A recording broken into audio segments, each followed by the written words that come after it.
Hello friends, welcome to the first lecture of DSA, and the language for DSA we'll be using is Python.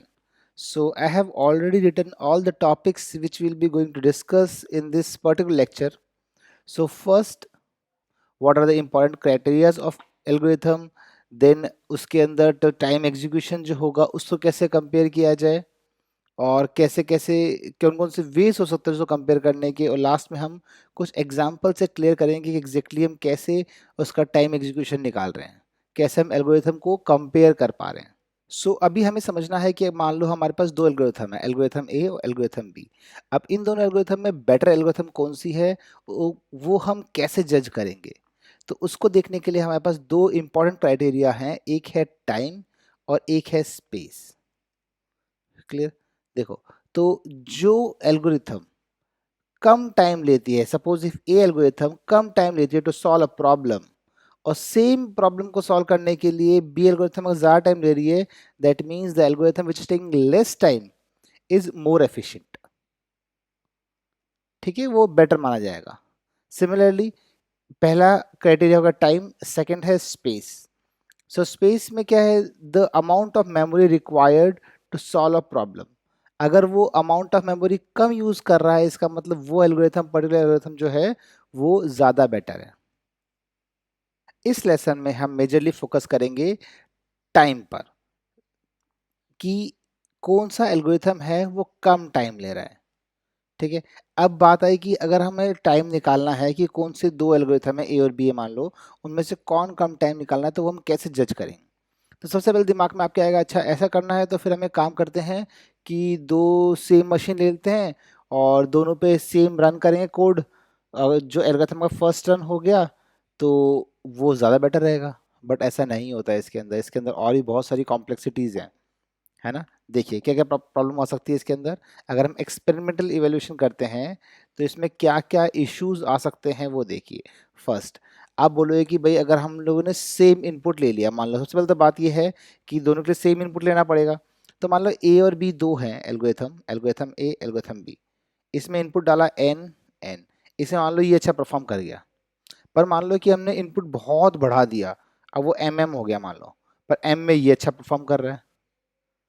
समझ में आ रहा है? तो different different input में मान लो इनकी इनका जो टाइम एग्जीक्यूशन है वो भी चेंज हो रहा है।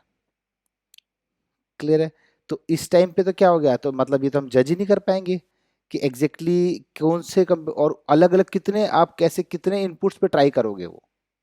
इसका मतलब एक्सपेरिमेंट करना तो बहुत टफ है ना। इधर फेयर जजमेंट नहीं होगा। तो फर्स्ट पॉइंट तो ये है। सेकंड देखो, the algorithm being compared must be first implemented. कई बार क्या होता है कि आपका जो कंपाइलर होता है वो किसी एक एल्गोरिथम को ज़्यादा ऑप्टिमाइज कर देता है। तो इस रीज़न से भी अगर दो मशीन्स हैं तो दोनों पे एग्जैक्टली आप सेम जजमेंट नहीं दे पाओगे, सेम इन्वायरमेंट नहीं मिलेगा आपको रन करने के लिए। सिमिलरली अगर देखें, अगर हम मान लो हम बोलें कि दोनों के अंदर हम सेम हार्डवेयर, दोनों मशीन्स के अंदर सेम हार्डवेयर और सेम सॉफ्टवेयर इन्वायरमेंट प्रोवाइड कर रहे हैं, तो वो भी काइंड ऑफ इम्पॉसिबल ही है। We can not guarantee the same hardware and same software to the two same algorithms. तो इन रीजंस की वजह से क्या है, ये क्लियर हो चुका था कि हम इसको एक्सपेरिमेंटली तो हम इसको नहीं जज कर सकते। ठीक है, तो नेक्स्ट था हमारा, वो था एनालिटिकल इवेल्युएशन। तो अब हम समझते हैं कि एनालिटिक इवेल्युएशन कैसे किया जाए किसी भी एल्गोरिथम का। तो मान लो हमने एक हाइपोथेटिकल कंप्यूटर माना, है ना, और उस पे कोई भी एल्गोरिथम है जिसमें जितने भी प्रिमिटिव ऑपरेशन होंगे, तो किसी भी एक जो एक प्रिमिटिव ऑपरेशन है उसके जो टाइम लगा उसको कांस्टेंट मान लिया। ठीक है, और अब चेक कर लेंगे टोटल कितने प्रिमिटिव ऑपरेशंस होते हैं। प्रिमिटिव मतलब होता है सबसे सिंपल ऑपरेशन। अब ये ऑपरेशन कुछ भी हो सकता है। देखो, this operation includes assignment of variable और एरे, मतलब किसी भी एरे वेरिएबल को आप वैल्यू असाइन कर रहे हो या फिर वहाँ से वैल्यू रीड कर रहे हो, वो भी इसमें काउंट होगा। कोई दो वैल्यू कंपेयर कर रहे हो, कोई अर्थमेटिक ऑपरेशन है, मतलब प्लस माइनस कुछ भी कर रहे हो आप।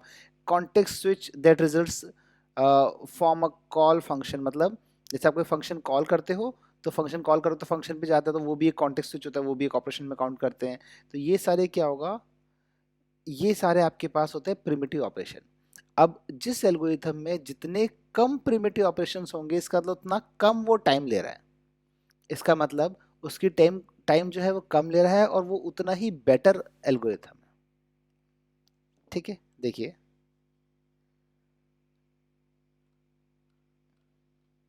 अब बात आई कि हमने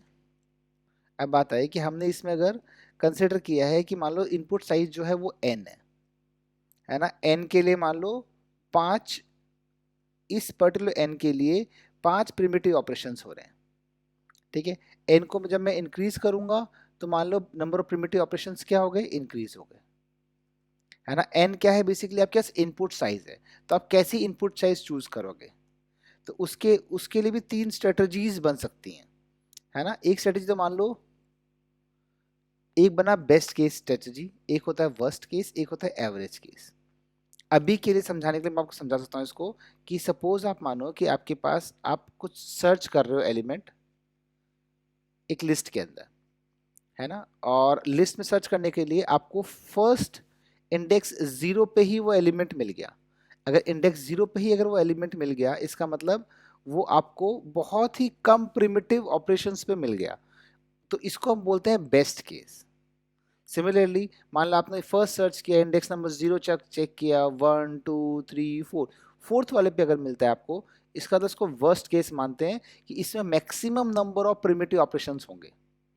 कोई भी एक अगर एलिमेंट सर्च करना है किसी लिस्ट के अंदर, तो इससे ज़्यादा तो नहीं हो सकते, तो इसको बोलते हैं वर्स्ट केस।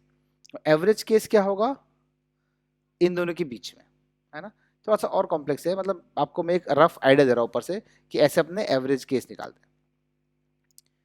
क्लियर है ये? तो यहाँ तक बात समझ में आई, बेस्ट केस में मिनिमम ऑपरेशंस, वर्स्ट केस में मैक्सिमम ऑपरेशंस, है ना। एंड एवरेज केस में मतलब एवरेज लगभग इतने ऑपरेशंस लग रहे हैं इसके अंदर। ठीक है, तो हमारा मेन वर्डिक्ट क्या है इसके अंदर, मेन वर्डिक्ट हमारा ये है कि हम जब भी किसी भी एल्गोरिथम को जज करते हैं, उसकी टाइम कॉम्प्लेक्सिटी निकालते हैं, तो हम मोस्टली उसके अंदर वर्स्ट केस एनालिसिस करते हैं, है ना। Worst case analysis is more useful because no matter what, algorithm A wouldn't incur more time then that, मतलब कुछ भी हो, कुछ भी चाहे इनपुट हो, पर उससे ज़्यादा टाइम तो नहीं लेगा वो, उससे प्रिमिटिव ऑपरेशंस तो नहीं होंगे। इसलिए हम हमेशा क्या यूज़ करते हैं, हम किसी भी दो एल्गोरिथम्स का जब भी कंपेयर करना होता है, तो दो एल्गोरिथम का क्या, दोनों का वर्स्ट केस लेके चलेंगे। क्लियर है यहाँ तक बात? ठीक है, अब इसी को बस, इसी को टाइम कॉम्प्लेक्सिटी बोलते हैं। देखो, the running time of an algorithm computed is known as time complexity. ठीक है, और स्पेस कॉम्प्लेक्सिटी क्या होती है, कि वो एल्गोरिथम एक्स्ट्रा इनपुट को छोड़ के एक्स्ट्रा कितना और स्पेस में, और या फिर एक्स्ट्रा कितना और मेमोरी वो यूज कर रहा है, उसको बोलते हैं स्पेस कॉम्प्लेक्सिटी। जैसे मैंने पहले बताया आपको, इन लेक्चर से पहले हम पढ़ेंगे कि टाइम कॉम्प्लेक्सिटी कैसे फाइंड आउट की जाए, है ना। ठीक है, तो अभी हम एक सिंपल सा एग्जांपल देखते हैं। आपको यहाँ तक ये बात समझ में आ चुकी है कि हमें क्या करना होता है टाइम कॉम्प्लेक्सिटी के लिए, प्रिमिटिव ऑपरेशंस निकालने होते हैं, और हर एक प्रिमिटिव ऑपरेशंस क्या होते हैं, कैसे वैल्यू असाइन कर रहे हो, हर एक जो भी चेंजेस हो रहे हैं, सब प्रिमिटिव ऑपरेशन। प्रिमिटिव मतलब क्या होता है, सबसे सिंपल पार्ट, प्राइमरी पार्ट, सबसे सिंपल, उसमें डेवलपमेंट नहीं हो, बिल्कुल सिंपल पार्ट। ध्यान दो, सपोज मैं एक सबसे सिंपल एग्जांपल है, analyse a simple Python programme ना, इसके अंदर हम देखते हैं कि इसकी टाइम कॉम्प्लेक्सिटी क्या होगी। तो फर्स्ट अगर देखें तो फर्स्ट में क्या है, ये एक्स वेरिएबल को 0 हम असाइन कर रहे हैं, असाइन कर रहे हैं, तो इसमें एक प्रिमिटिव ऑपरेशन हुआ। ठीक है, सिमिलरली अगर हम इसमें देखें तो इसमें क्या हो रहा है, ये ऐसे X is equal to X plus one, है ना। तो सबसे पहले एक्स की वैल्यू 0 थी, तो यहाँ पे 0 असाइन हुआ होगा पहले इसको। ठीक है, तो एक प्रिमिटिव ऑपरेशन तो यहाँ हो गया, फिर ये दोनों ऐड हुए होंगे तो क्या होगा, अर्थमेटिक ऑपरेशन हुआ होगा, एक प्रिमिटिव ऑपरेशन यहाँ हो गया, और फिर इन दोनों की जो वैल्यू होगी वो एक्स में डाल रहे होंगे हम, है ना। तो क्या कर रहे हैं, असाइन कर रहे हैं इसको, एक्स को असाइन करा वापिस से, एक प्रिमिटिव ऑपरेशन और यहाँ पे हो गया। तो मतलब इस सेकेंड वाले स्टेप में टोटल मिला के 3 प्रिमिटिव ऑपरेशन हुए।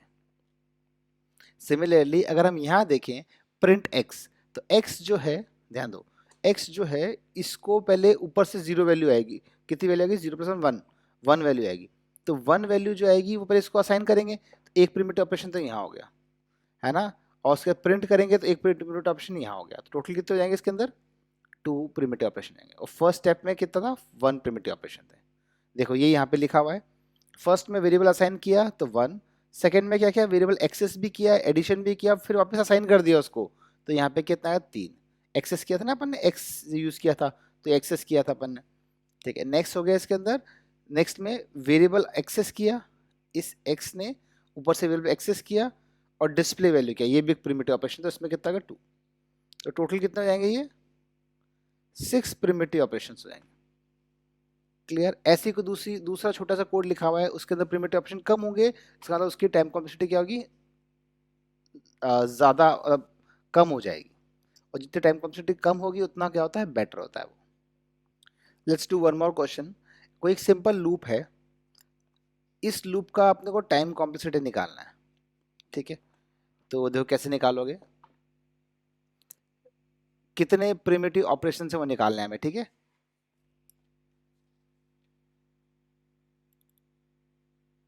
सपोज एक सिंपल लूप है आपके पास, इस लूप में आपको कितने प्रिमिटिव ऑपरेशन है वो निकालने हैं, ठीक है।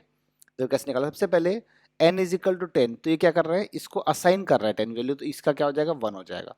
सर सेकंड में भी क्या हो रहा है, सम को 0 वैल्यू असाइन कर, तो इसका भी क्या हो जाएगा, 1 हो जाएगा। अब आगे स्टेप नंबर 3 के अंदर, तो ये रेंज n है ना, रेंज n, इसका मतलब क्या होगा, ये n मतलब ये 0 से 10 तक चलेगा ये, तो ये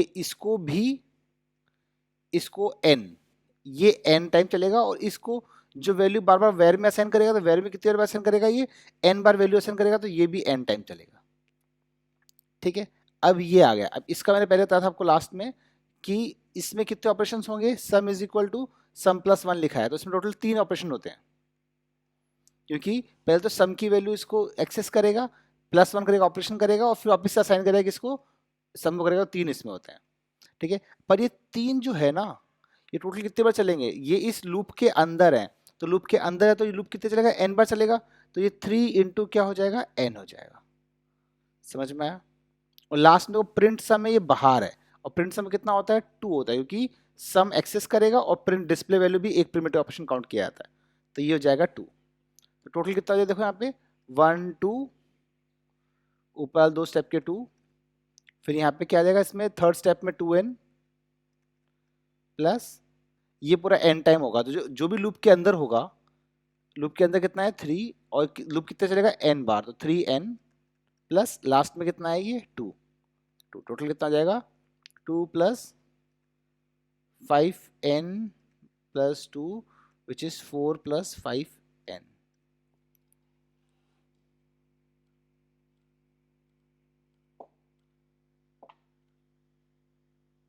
है ना। तो क्या आ गया, 4 प्लस 5n आ गया, ठीक है। एक क्वेश्चन और करते हैं।